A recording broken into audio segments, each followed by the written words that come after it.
prospects come in with a couple guys already in the bigs?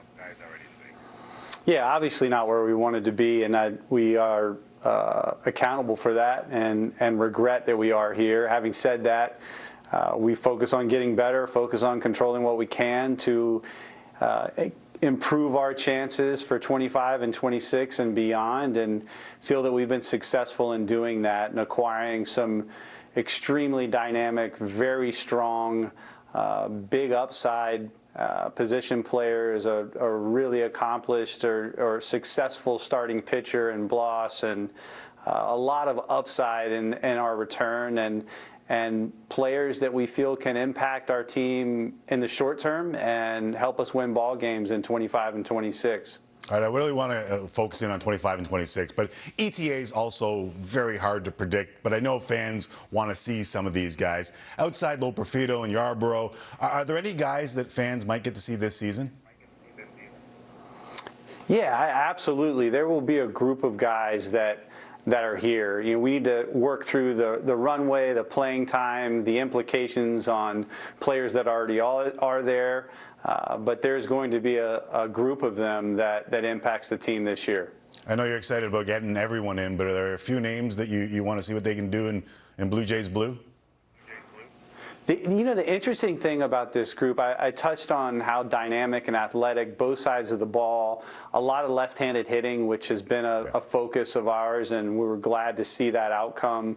But I think one of the things that really stands out about so many of them is their desire to improve and demonstrating the ability to do it.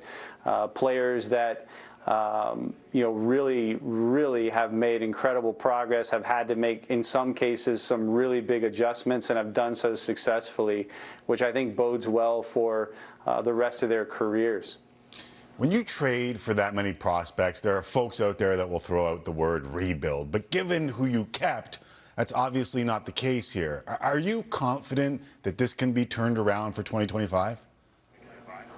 Absolutely. We've got work to do. You know, what happened this year is not acceptable, and we've got to drill down and ensure that we're building a better roster, ensure that we are you know, following through on creating a more dynamic, a more balanced roster that complements one another, especially in the run-scoring environment, and improve upon that, and this was a step towards it. It could make for a very busy offseason for you, Russ. We will have a busy offseason. We have taken a big step with the acquisitions that recently came in. There are players that are no longer here that we'll have interest in, that were just on the team yesterday or the day before. There will be now, with the improved depth, with the financial support that we've always had, we look forward to that challenge and look forward to building upon a good, strong group that is in place. Very interesting. I like that. All right, so despite some industry chatter, Bo Bichette, Vladimir Guerrero are still a part of the Blue Jays. Do you believe that that can be the case after next year? And if so, how? Yeah, you know, those types of extensions, the dialogue around them is you know, to say that there's times where it's more intense than others, but it is consistent, and we're always open to finding ways to do so. That will stay private, and the shorter answer to your question is absolutely. Right. So I guess also staying private is how many calls you got on Vladdy? You know, we didn't get many, because I think teams just know how important he is to us, and we made that very clear in our first initial dialogue about you know, our goals.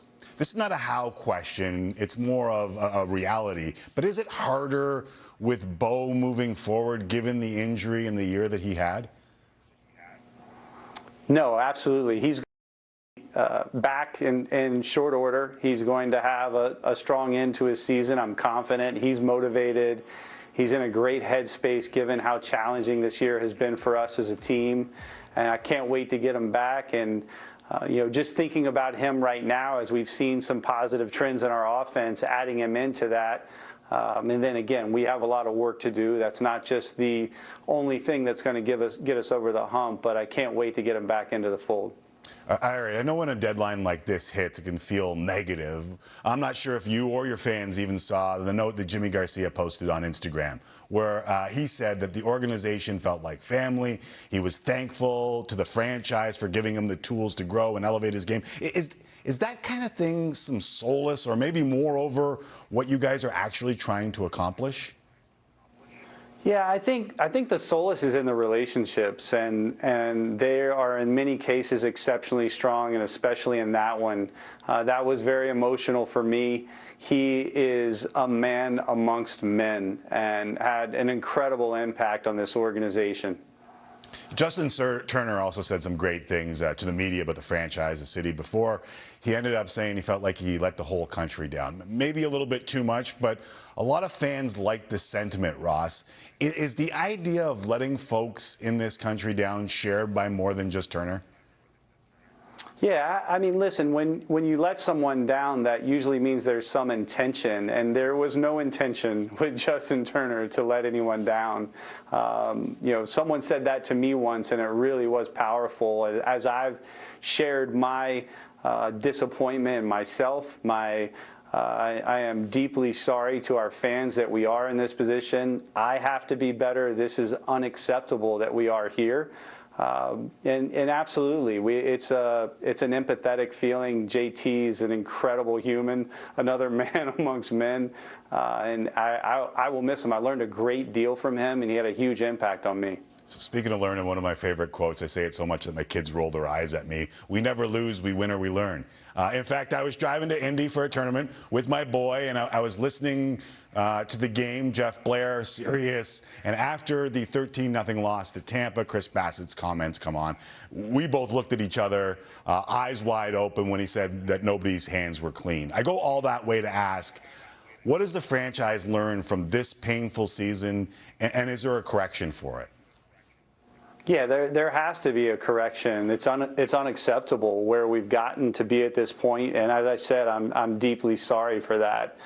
We've worked hard to, not just say we have to be better, but find the opportunities to do so. We think finding a more balanced roster, that we need to build a better roster where individuals complement each other better, and this is one step towards that. And the extremely dynamic, both sides of the ball, powerful athletes that we've added to the system, and then continuing to think about deployment and improvement at the major league level. I think adjustments that are real-time and quicker is a big opportunity for us, and we're going to lean into making sure that happens.